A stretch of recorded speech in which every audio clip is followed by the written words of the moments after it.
What are some of the big issues that will be on agenda for India and USA, but especially for India in terms of how this visit will benefit us?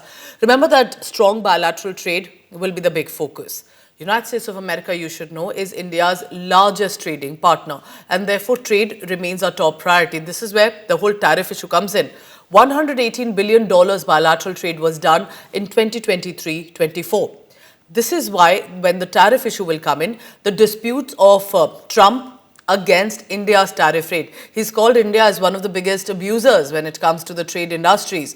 In fact, in specific words, Trump labeled India, and I quote it here, tariff king, and therefore he has said we would impose a similar tariff if India does not take a step back. Now, the trade deficit that we are talking about, Trump wants to focus on reducing deficit. That, of course, will benefit American domestic interests. India-US trade balance likely to be scrutinized so that India does not have higher tariffs when it comes to import duties.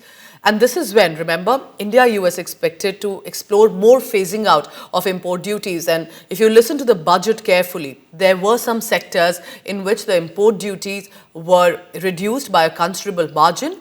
And many believe, experts have said, that it was a hint and a suggestion to America that India also is taking steps where it is necessary, especially in sectors where possibly American companies can benefit.